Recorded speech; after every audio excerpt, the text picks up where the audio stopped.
It's over! My life story like Black Rob drinking OE. That brolic shit broken down like Matt Hardy. See through these eyes of people my mind see. It's fucked up, ain't it? No need to remind me. But let me get to it. The stupid shit I was doing left other men dead of their lives is just ruined. From ODs to stick. Welcome back to Culture Corner Wrestling. You already know what it is. I'm your host, Brad Bailey. Charlotte Elemental backing me up once again. King Charisma is taking the night off. Shout out to King, man. Shout out to King. I hope he's doing well. Sir. Doing Yes, well. sir. Still bumping that album. Hell yeah. Evil is in my genetics. It's out everywhere. Shaw's got some shit coming real soon. And really soon. Just dropped that new single, last week, 2 weeks December ago. 1st. So yes, yeah, sir. a week and a half, 2 weeks ago. Time's always moving along. You never know what day it is in my world. But we're going to be at the Holiday Live event at the TD Garden in Boston on it's December 27th, Wednesday night. Yeah. Wow, I keep forgetting about that. Hell yeah, it's coming up quick. It's like 2 weeks from now. And we'll be getting some footage there to see what we can do. You know, try to make some fake backstage passes and see if we can go get some interviews. You can get tackled by them motherfuckers. I'm too old for that shit. Come on, man. It'll make for good viewing. Good content. But, hell yeah, man. Hey, how's it going with you? What's going on in your world? Oh, same old, just getting these albums ready to go. Been working on that. Obviously working in the real world. Not the funnest of things, but got to do it. It is what it is. Got to put in work. Enjoyed the show. I got to give props to you. The show came out dope. I had a great time. Everybody put on great performances. Nobody rapped over their vocals. It was a beautiful thing. I always like that part, especially when we can avoid doing, anytime we can avoid any of the cornball the antics and whatnot. I'm all for it. And just to celebrate Ghost's birthday and everything, it was dope. I had a good time. You know how I do though. I'm not going to put anybody that's subpar on. It's just it's not right to the fans. It's not right to the other artists, and it's not right to our community and our culture. You know what I mean? Because we don't like people that rap over their vocals. Nobody does. So I'm not gonna. I would try to think that I would never put somebody on that would be doing. Once in a while, somebody else surprise you.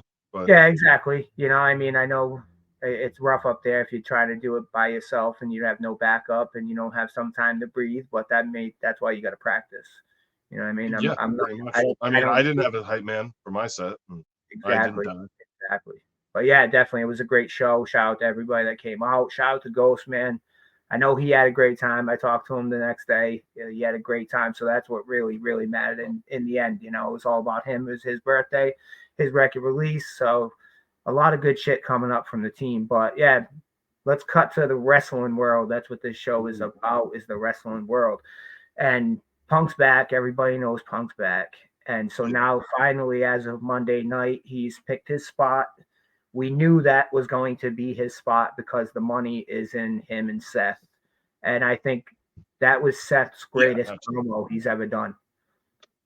That was Seth's greatest promo I think I've ever heard come out of his mouth. Listen, if it gets him away from this friggin' wacky guy, then I'm whatever. Just get him away from that. Get him serious for a little while. I think, obviously, with all the, we talked about the history there, and this was obviously a no-brainer, easy layup of a story to start with. So it makes perfect sense.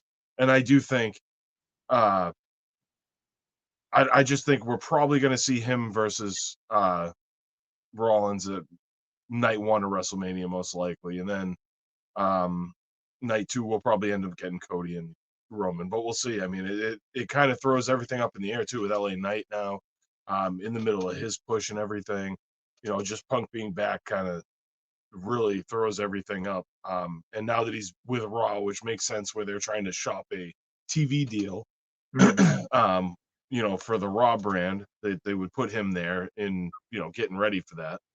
But it's going to be exciting really to see what they do, especially coming off the kind of, which at points has been the semi-dark ages. For me, the dark ages probably started like the ruthless aggression era kind of, but there was still elements of that up until recently, but now it's really, you're seeing a lot of stuff coming out of that whole era of Vince McMahon thinking and stuff. So I'm very hopeful for what we're going to see. This whole Royal Rumble season will be fun.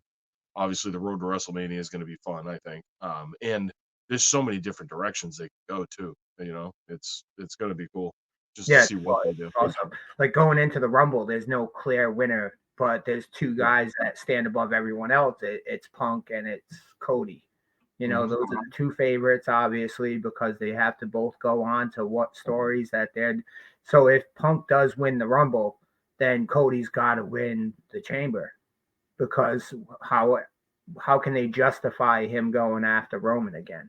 You know what I mean? There's those have been the two staples of how you get to the main event of WrestleMania the past what? Well, maybe because that's been such a thing. Maybe that's why they don't do that, and they go more for just go for it on pure story and don't even worry about that would be great. Rumble being tied in.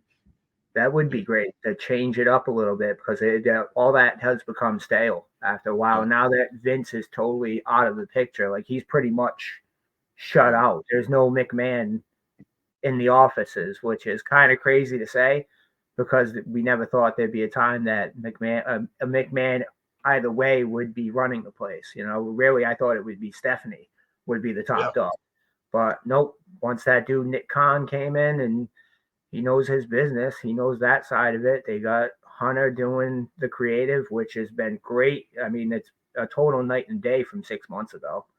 And even between the two companies, it's a night and day. I think AEW's like lost a ton of money. They're losing viewers weekly. They're tanking at the moment, and they do have some really good shit going on. But in the eyes of the overall wrestling fan, they've become. I don't know, because I see it like it's a pretty big pie. It keeps getting bigger, so I don't know if they're tanking. It's just they're kind of treading water and losing ground in certain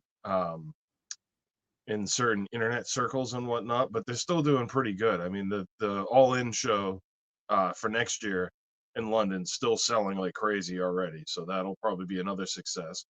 I just feel like right now wrestling's so hot that it's another boom period where I think the difference is maybe instead of having your like WWE and WCW size companies going at each other, it could be just WWE at the top, and then you have a bunch of smaller companies like AEW and Ring of Honor and Impact, or soon to be TNA again, etc. NWA and all these MLW. Maybe there's more of the medium-sized company, AEW being kind of in between the medium and the large, right? Because there is a lot of there's a lot of money out there. Obviously, it's not like the Attitude Era where they're getting like 8 million viewers or something for Raw, because Raw's not even doing close to that. They're doing like over 1 million, So it's a good period to be a wrestling fan. I can say that. Like I thought the Edge and Christian match the other day was fun. I didn't necessarily like how it ended, but I liked it up until that point. I'm curious as to see how they actually like. I'm sure we're going to get a rematch at World's End or whatever it's called, the next pay-per-view. But I'm curious as to how they're going to get us there after Nick Wayne's mom getting involved on Christian's behalf. Right. After you dominating her for a couple weeks and whatnot. And I guess they probably kind of use that, how Edge like brutalized Nick and yada yada, that's going to be it, and she's going to protect her. But yeah, it has to be. I mean, I don't know what else it could be. Kind of like you're going to go against a guy that beat up your son rather than a guy that's manipulating and mentally abusing your son, and that could be the story that they go with. And she could be just another one falling under the Christian spell and whatnot, because he wants all the moms, so he's going to get all the moms he can get. Yep, absolutely. That'd be a great little faction to get all these moms and have them all at ringside with Christian, like the Ho Train. Only if Buff Bagwell's mom is there. That dude, on a forklift. Is she still alive? Do we know if Julie's I don't know. I don't know. She might not be. I'm not sure. I do have his autograph on my wall, though. Yeah, Buff's not doing too good right now either. He was trying to turn his shit around, and then he gets popped with another DUI. Same week. Is that after he moved in with DDP? Yeah, it was just a couple weeks ago. And Nick Hogan, same thing, DUI, same week. Well, And we're talking about wrestlers. right, well, he's a close enough, right? He's the rest seat of the Is he greatest though? wrestler. He's a He's great. wrestling adjacent. He should I don't have want to give actually. him any more, shine than he's already gotten. I'm surprised he never really got in the ring and pulled the David Flair. I'm really I think we should be thankful he didn't. Well, David Flair was terrible. Anybody out there ever say Think about it. David He would have Flair? killed somebody long ago because he would have been on the road so much more. Oh, I know. He would have ran over 2 or 3 people by this point. Speaking of running over people, Tammy Sitch, Sonny, she got some time. What was it, 27? I think. I don't even know. Something like that. It was Probably not enough. We'll just say that. Well, her time's gonna end up running out in there anyway. She's a total mess. Yeah. And she's gonna end up doing something stupid in prison and either getting killed by another inmate or OTing or something stupid, because I'm sure when she still looks in the mirror, she sees Sonny, but she don't look like Sonny. No, she hasn't had some sunny days in a long time, long time. But so who's the devil? I think we're getting closer to finding out who the devil may be. Who do you think it's Wardlow? Because it keeps changing every week. I feel like there may be a group of people who never got their revenge on MJF who were scheming together to screw him because it was more than one person, right? Right. I'm putting Wardlow in there because there's a couple of reasons so far. Like his hair was messed up in a match right after the devil took off. The guy had same boots. Yep, I was gonna say the same boots. Mm-hmm. And then I really think that who else do I think is involved? Britt Baker may be involved. Sammy Guevara may be involved. I was gonna say Sammy.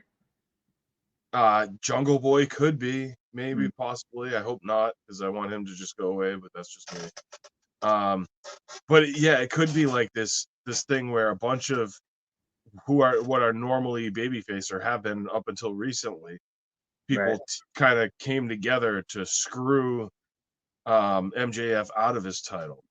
So what if the story is they kind of screw him out of the title against Joe somehow, which I'd be cool with. I'd be okay with seeing Joe as the champ. I feel like he deserves it. He never got that shot in WWE. He was so close. And maybe not for a long-term thing, but just for a short-term angle. Just have everybody doing whatever they can to screw over MJF for all the years of just being such a scumbag. Right. They don't care whose scumbag he is. They just care he was a scumbag and screwed them all over. You see Britt Baker complaining online and stuff like that, which is kind of weird from her when, she was kind of like a company person and things like that. Yeah, so exactly. That could be a whole storyline. Yeah, I was thinking Sammy the other day. He just popped in my head because I forgot what I was watching, but no one has mentioned Sammy. Same Italian? Guevara. Oh, yeah. No one has mentioned Sammy Guevara. And it could be him. It could be because that are the pillars. I hate when they use the 4 pillars because they're not. But out of those 4 guys, Sammy would be the best bet. Sammy would be the best. He's the best on the mic out of the other 3. He's the best in the ring out of the other 3. He can have any kind of match. So yeah. I think he would have been, if they're going to go with someone as the face, it should be Sammy. And like you said, have a faction, Wardlow backing him up and a couple other people in that faction. That would be dope. That definitely would be dope. And then it would send MJ way off the edge, and he'd go back to being an evil prick like he should be. And I think it would be definitely a good storyline. And that's kind of like really the only thing AEW has going for them at the moment. They have some good other like Christian, but I'm interested in that. I do like the Continental Classic so far. That's been giving us some really good matches.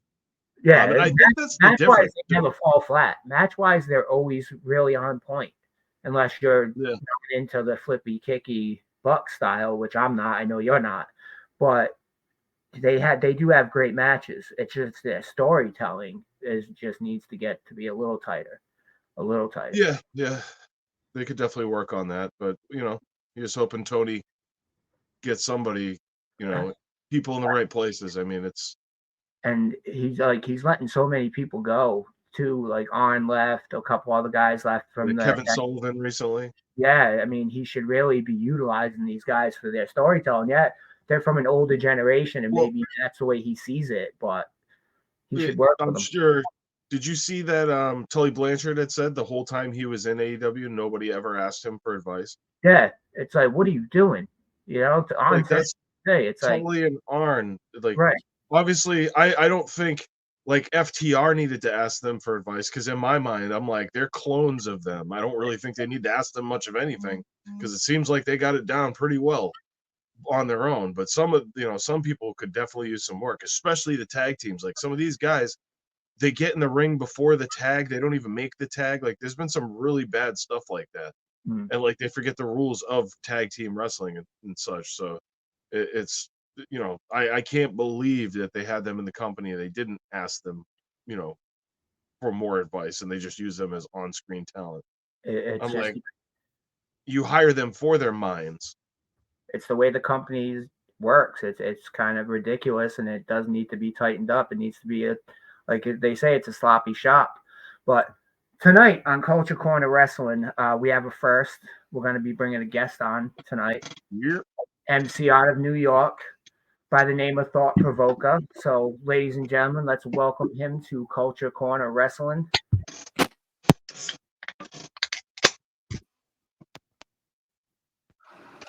Yo, what's good? Peace. What's going on, yeah? Thank you for joining us, man. Thank you for joining us. Thank you. Salute.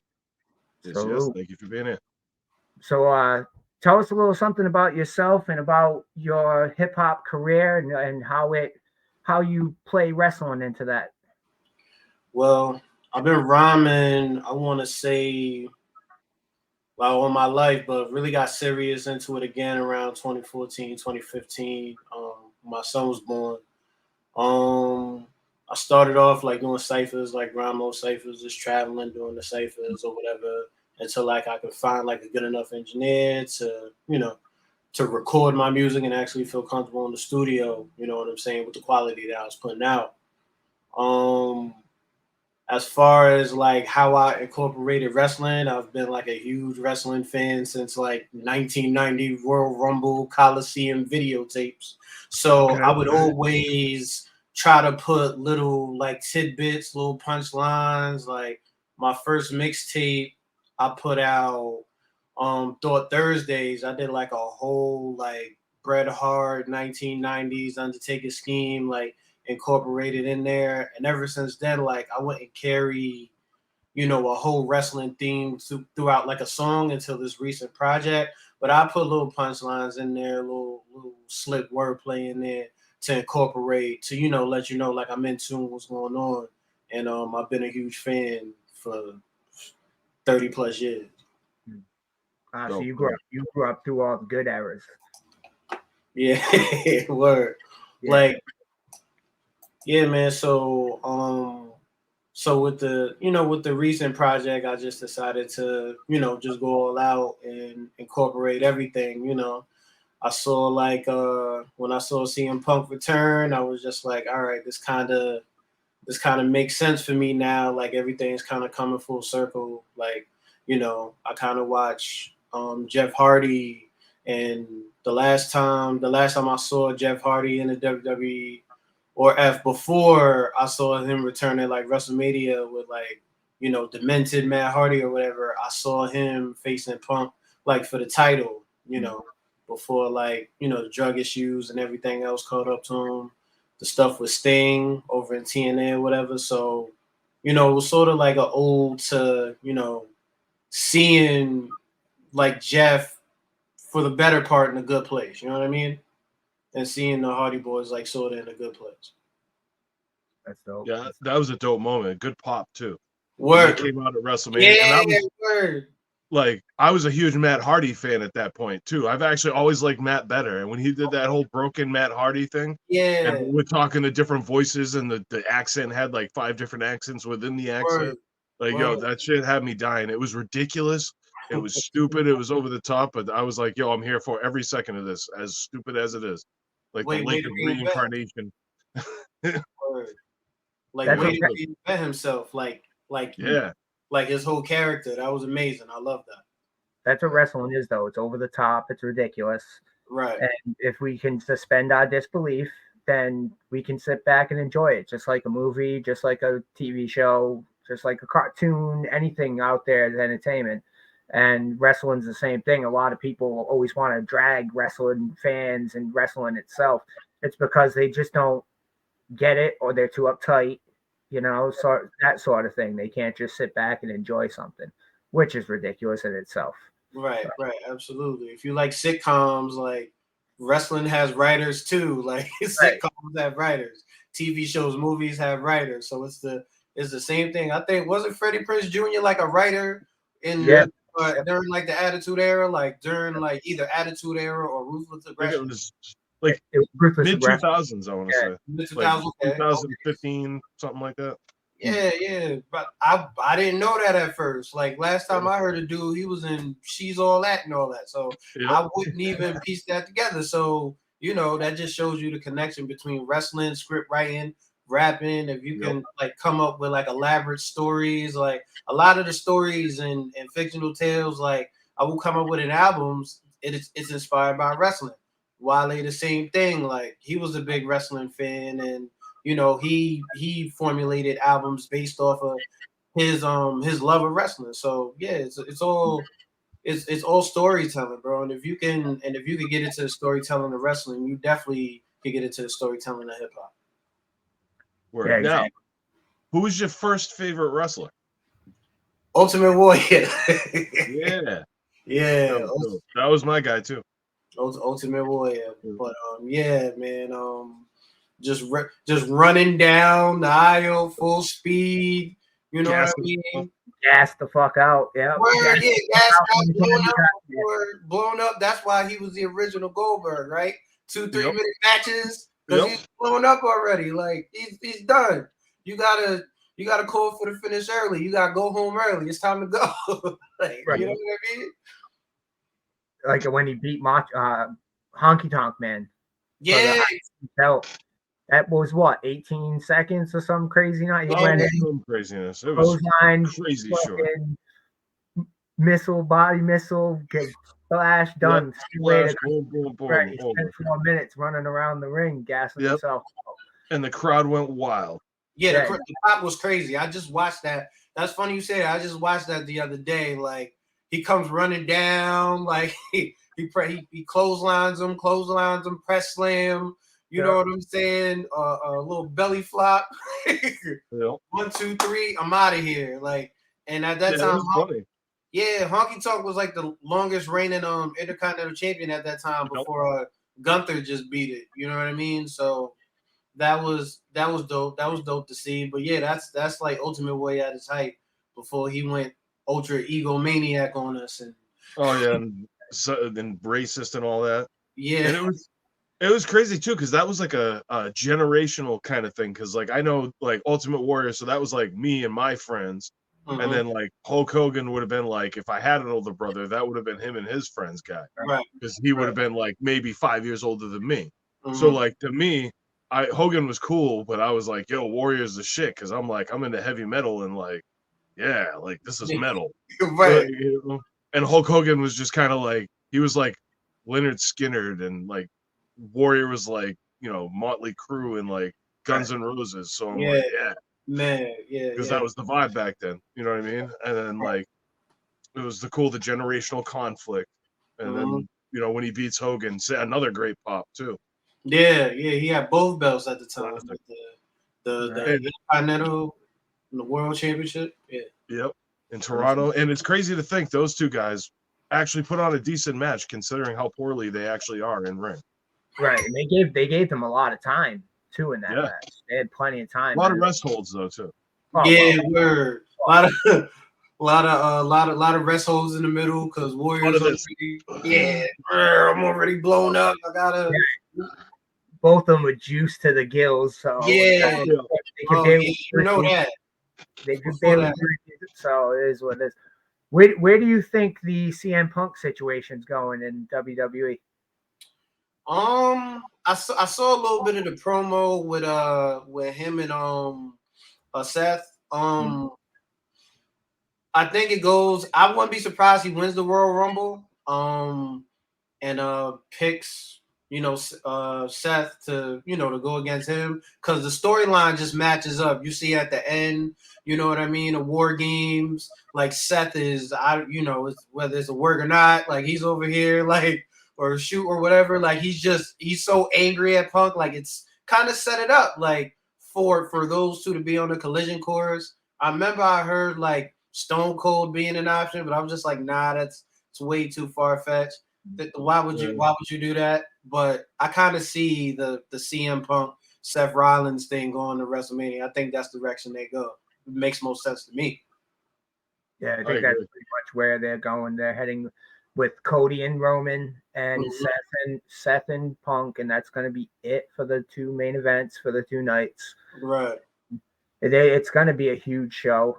People are gonna tune in both nights. I guarantee you that they're probably gonna break some records because of Punk being back.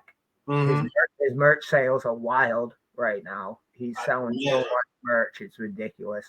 They're in the right direction. Hunter's really taken the reins. He really has, and he's been doing really well. So thank God, like Hunter took the reins, because Vince with the whole creative control backstage wanting to keep his hands in the pot, changing finishes. You know what I'm saying? Just sitting at Gorilla, like just acting like this is 98. Like, no, like go home, Vince. Like, we get it. Like you had your time. It was great. We all, appreciate you for what you've done for 40 plus years with the WWE. But let Hunter do this, man. He has a better sense and a better morale with the locker room. Like you gotta go in the direction. You had to go in the direction of Hunter, else you're losing the locker room. Yeah, definitely. And like Vince needs to catch up on some sleep for real. Word. Like take a nap, Vince. Take several naps. I don't think he ever will, and he might worm his way back in. Who the hell knows? By the end of next year, he could have. But I heard he's got lots of money to invest. So if you're listening, Vince, we could use some of that over here in the Culture Corner. Hell yeah! You want to create another company? We're more than willing. Just don't touch us. You know what I'm saying? Or our girlfriends. Right. Just don't be coming over here acting all crazy, Vince, please. Listen, I got another wrestling album for Vince if you want to, invest in, back, do a little tour, whatever, you know what I'm saying? Oh, yeah. Send those shares that you got my way, you know what I'm saying? Word. That special edition merchant. Word, definitely. So, growing up, was it Rock or Austin for you? Yeah. Man, it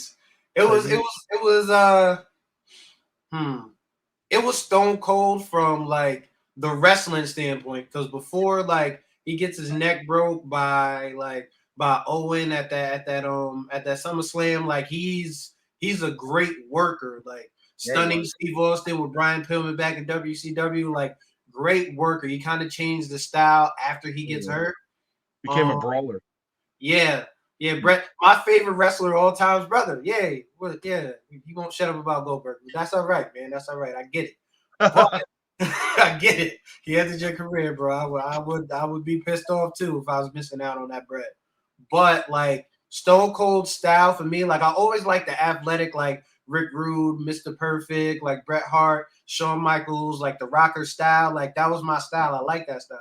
So I remember like Steve would work like that. So it was always dope to me. The Rock for promos though. The Rock promos are legendary. He's hilarious. His segments are always funny as hell. Like, so it was Stone Cold overall, but those promos with The Rock, hilarious. Like John Coachman with the Charleston and all that, hilarious. You know what I mean? Yeah, that was in a time when they used to just let them go. I mean, they had bullet points to hit, but they wouldn't script you to death. And I think we're getting back to that now, Hunter, because you could see it in Rollins. Like I said at the beginning of our show, I think Rollins' promo with Punk was his greatest promo he's ever done. Like, he really made me, because I don't think Rollins is that great of an actor overall. He's done some pretty shitty promos.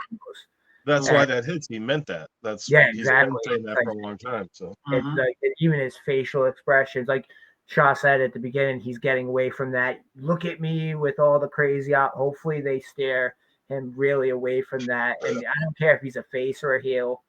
I don't really. I mean, I like Rollins more as a heel, but in this situation, he should be the face, and I think Punk should be the heel. He should be the invading, coming back heel that really he is. You know what I mean? I think this is one of those situations where face versus face does work, or it's too because of the scenario.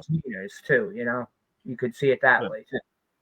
And maybe one of those like Rock Hogan like scenarios, like mid match. I think you kind of, with me, I think you kind of got to play the crowd with this one. Like you got to see, like, is it like 70-30 me? Like you got to kind of see, you know, who the crowd is leaning on. Like, all right, I'm working heel tonight. All right, I'm working face. Like I think it's one of those, because there were some cheers for Seth's promo. You know what I mean? As much as people loved Punk coming back, I could see it turning either way. I could see, like, as the storyline progresses and we get close to the Mania and get out of the Royal Rumble, it could be, you know, Punk is a heel now. You know what I mean? But I think you kind of have to see how the storyline progresses and kind of play it by the crowd at this point. They're going to be in Philly too, and those fans. Oh, our other co-host that couldn't be here tonight, King Charisma, he's actually from Philly. He's going to WrestleMania, so it's like he's going to have one hell of a time. And we talked about it. Those fans are going to be unforgiving if that shit don't hit. If the whole entire card is not on point, though, they will be rioting in those streets for sure. I think. Now here's the question. Yeah. If they do go Punk Rollins, who actually wins? Because they could really go either way with that. You know, you could say have Rollins lose, give him a few months off because he's been like carrying Raw for over a year now. Right. And you could have Punk get off some feuds with like Kevin Owens, Drew McIntyre. There's some stuff there. That's if Drew doesn't leave. I'm kind of hoping Drew does leave and go to AEW. I'd like to see that, him go over there and kind of balance out the top of the cards a little bit more. But yeah, man, there's a few different things they could definitely do with that. I'm curious as to what like you think it might do. I do think, yeah, I like your angle where you know Steph kind of gets a breather for a while, you know, but who's to say what? I don't know what Punk's contract situation is like, and I never know what the hell is going on with Punk. And you know, like Seth has been steady.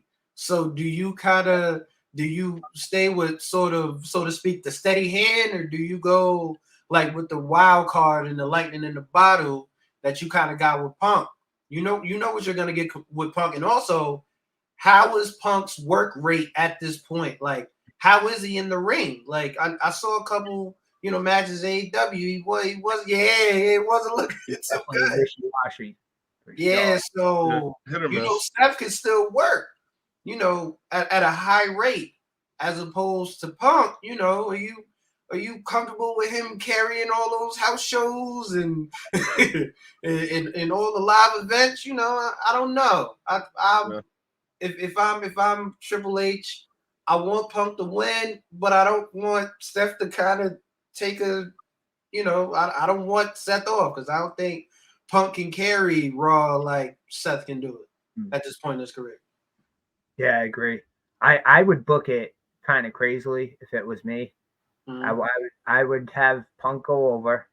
I'd have an injury angle on Seth. I would turn Punk full heel, like full asshole, malicious. So cheap to win.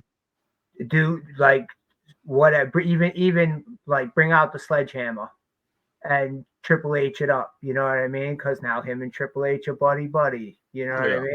And Seth was Triple H's guy. Have Triple H come out on camera again, authority Hunter, and back Punk, you know what I mean, and almost make it a squash, not like a 90-second match, but something under 10 minutes where Seth barely gets in any offense. You know what I mean? And really go hard and lean into the situation with Punk from AEW. Everybody knows it. You know what I mean? Even the casual fan knows he was fired from that company. Did you see the reaction though when he made the comment in his promo about the punching people in the face backstage?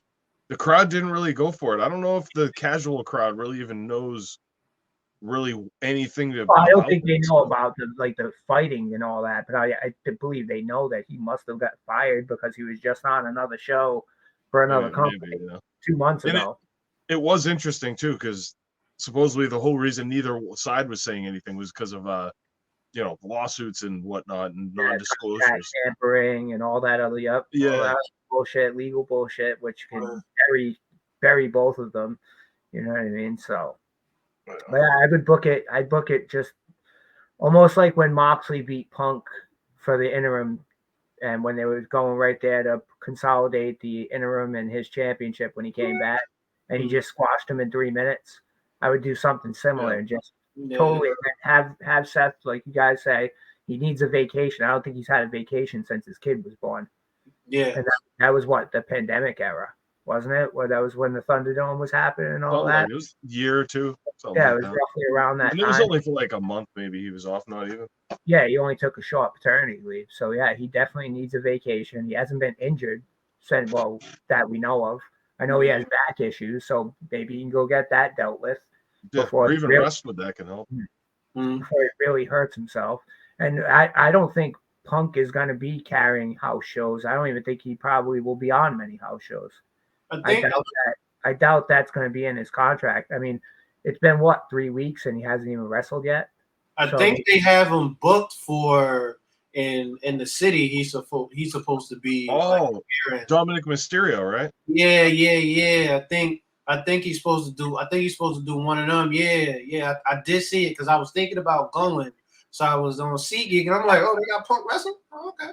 Well, let's see how that goes. Which is why I think I kind of feels like the tryout, like. You know what I'm saying? Like, how is he in the ring? How's he looking? You know, is he like Brian Pillman coming in after the car wreck type? How is he type thing? Like, is he that? Because the only reason I say that, I know you was like, yo, but I feel like when I was looking at Punk, it was in AEW. I was like, yeah, it kind of looks, Sure. It looks slow and old. You can say it. Yeah. He looks slow and old. Yeah, it looks similar. Always getting hurt. How many times did he get in 2 years? And he can't play. So yeah, it's gonna be a sight to see for sure because the pop's gonna be huge, and even at his first match back, hopefully he's at the TD Garden on the 27th, and we get to see him at a live event. That'd be cool. I doubt it. I doubt it too. I'm not getting my hopes up that Punk's going to be there. No, we'll see Cody. It is Boston, so yeah, there'll be some sort of surprise, but I don't think we'll see any Punk. I don't think we'll see any Roman Reigns. The main event will have something to do with like Cody and Jey Uso versus somebody, Gunther, and it's going to be a holiday. You know what I mean? Like, we know it's going to be all shenanigans. There's going to be no cameras. So right, but there'll be something cool that we don't expect, but it won't be anything like major. Yeah, hopefully it's something cool. Like that's what maybe you know what somebody suggested randomly earlier that I thought would be just hilarious if they actually did it, and I wish I could give them full credit for this. I think it was like a What Culture or something, but they said, what if R-Truth and Brock Lesnar were a tag team? And I was like, yo, that. I don't even like Brock Lesnar, but you do that, and I think I'm buying that T-shirt. Whatever comes of that, I'm with that. And I thought that would be great. I'm like, I don't know why. I think Brock would go for it too because Brock has actually shown personality in the past couple of years. Yeah, so it's like that had me rolling. I was like, no, that would be good. That might work. It'd be cool merch. Like you said, like it would be cool merch, a comedy element, like seeing Brock in a comedy element with our be like Booker T and Goldust. the Booker T must Gold Dust. They couldn't play it out too long. They only be able to do like maybe 2 months. You could get like a month and a half, 2 months, and then something, yeah, because that would play out so fast, you know. Do you watch AEW? Thought not a big fan. Sparingly, and the reason familiar with the Devil. Yeah, story? Like I liked early, like the Cody and Dusty matches. Like I like MJF. Like I like certain people. It's just like I just don't get the direction sometimes. Like Edge kind of looks out of place and weird. Christian. I like Christian in that company. Like he gets to flourish and he gets to look as if he's top of the. I like it, but I'm not too invested in it like that, like I used to be. It was just like it just like the matches were looking awkward. Like Young Boys is like it wasn't doing it for me. AKA too much flippy shit. Yeah, you heard it. Yeah, like this is Bret Hart. This is gymnastics. Like it kind of looks, like it just kind of looks like gymnastics to me, and I'm just like, come on, man, like change my channel. I'm not like I'm like a lot of it looks gimmicky to me. Like I don't know, Khan's losing money by the hour and the minute. You don't know who's kind of you had your guy, then you lost him, and you brought another guy in and Punk. You got the biggest pop of AEW. You lost him too, and now it's like you brought in Edge. That really didn't work out because the crowds really weren't what you were expecting. So, and I'm not even saying that's the reason. I was still watching it. If it was just strictly an indie show and it was good wrestling, I'd watch. But I just am not entertained, not enthralled, not enamored, nothing. Yeah, like we actually were talking about earlier. The flippy shit, there's too much of it. When they have they have good matches. They really do. But when it's just, if you have like the same finish 3 matches in a row, right? It's all gymnastics, 5 matches in a row. It's tough. It's tough to take in. It really is. If they had 1 or 2 guys like what's his name, Ray Phoenix, he's excellent at what he does. Yeah, him and Penta have them to cover that. Yeah, they are excellent at what they do. The new guy that they got, I believe he's from Mexico, Vikingo. Commander?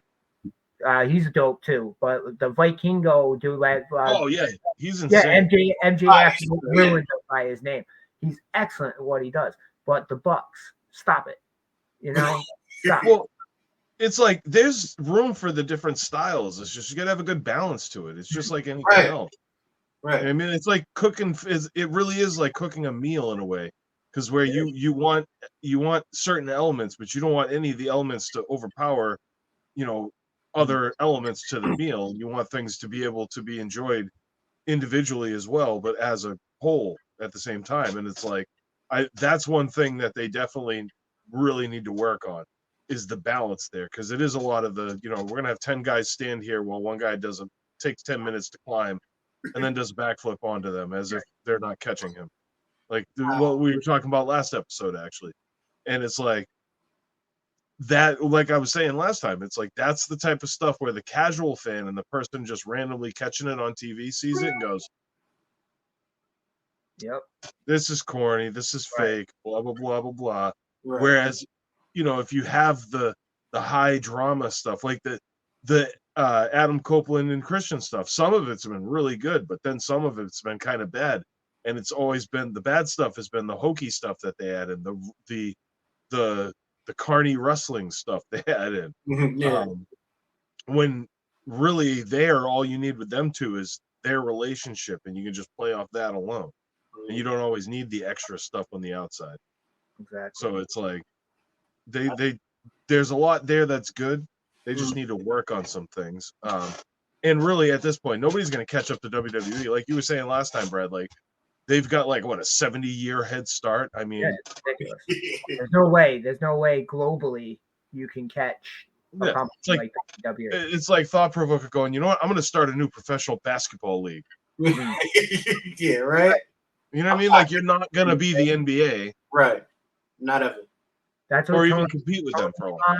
Tony Khan is a fan that had a lot of dad's money and said, yeah, I can do that. I can start a wrestling company. If we had the money, we could do it. And we could do it but it's better. good. It's jobs for people, and more people get paid well. Exactly. That's what it all comes down to. It's just like being in music or any other type of entertainment. You want to see everybody getting paid and doing a good job. And for the most part, everyone is. But again, Tony Khan, call us, hire us. We will write your shit. We will make a better product than you can. Just pay us. Or you can pay us even more than that, and we'll tell you everything you do is awesome. Right. That's what I mean. He's already got 3 EVPs that he pays enough. But that costs more. So we're gonna be coming to the end of our show, and it's been a great time. Thought Provokah, thank you for coming on. Thank you, brother. Appreciate it's time to shamelessly self-promote. Tell us where we can find you, all your social media handles, your band camps, wherever we can buy your merch, your music. Let us know. Well, Thought Provokah on Instagram, Thought Provokah on Twitter. Got a Thought Provokah page on Facebook, Thought Provokah on Bandcamp, Spotify. Newest album out, Poetry in Motion, kind of a play on the Hardy Boys, a play on my love for poetry, a play on my love for wrestling. Got another album out called Lucy's, dropping December 28th, and I'll be in your area soon. Definitely looking to do shows and tours and all that in the coming years. So look out for me. All right, we're gonna have to talk because I'm trying to come out to New York and promote a show in the spring. Okay. So I'm working on securing a venue or two, maybe make a weekend out of it. You know what I mean? Because we're from he's from Mass, I'm from Rhode Island. We're not that far away. It's real close. And that's another side thing that we do besides having the Culture Corner overall, the Hip Hop Happy Hour podcast, this Masters of the Gameverse. We promote shows for independent artists. It's not no pay to play bullshit. We try to make the lineup as tight as possible. We just had a show on the 8th for Ghost of the Machine. It was his birthday party. Shout out to Ghost. It went well. It was a great night. Everybody had a great time. Performances were all on point. DJ Deadeye did his thing. Shout out to Deadeye. But yeah, man, we'll definitely have to talk about linking up to definitely do a show sometime in 24. Most definitely. I'm with it. All right. Shaw, what you got going? Woo, all right. Well, new episode of Masters of the Gameverse will be coming very soon. I'm actually ironing out the details on that now. DOS had some issues he had to deal with, so this next one, I don't depending on when I do it, he may be on this next one, or I may have a guest host on this one. We'll be getting info out about that soon. But regardless of that, y'all need to go bump my new singles. Osama Monologues came out last month. I got Ask You People featuring The Bad Seed, Dirt Russell, cuts by Tone Spliff, produced by my man Bofat Beats. Got album coming out with, produced by Bofat Beats in January, so be on the lookout for that, as well as Dastardly Grin 2, produced entirely by my man Silly Grin. And then we got more and more music coming after that, and be on the lookout for podcast after podcast. Y'all know what it is, Culture Corner. We got, just got shit's coming. Oh, yeah, we're doing our thing. Running. January 9th, which happens to be my birthday, we're launching a new show. It's called Let's Talk About. We're going to be diving into everything from mental health to popular culture to politics to social events to catastrophes to history. We're going to be talking about a lot of different things on these episodes. I want everyone to tune in. And if you want to jump on and be a part of the show, feel free. We can have up to 10 guests at a time. So, I mean, that's a lot of people, but I'd like a lot of people to join us, Culture Corner members and people that aren't members of the Culture Corner. And maybe we can help each other out through communication. That's going to be the theme of this show. And I know Shaw's got a new show coming next month also called 1v1. It's going to be an artist series, like an interview series, almost like an Inside the Actors studio type situation. With get into some behind the scenes type stuff. Exactly. One artist talking to another artist about their art. So, yeah, we have a lot of good shit coming for you. Thought Provokah, again, thank you for joining us. Thank you. Culture Corner Wrestling, man. We out. Peace. Peace, y'all.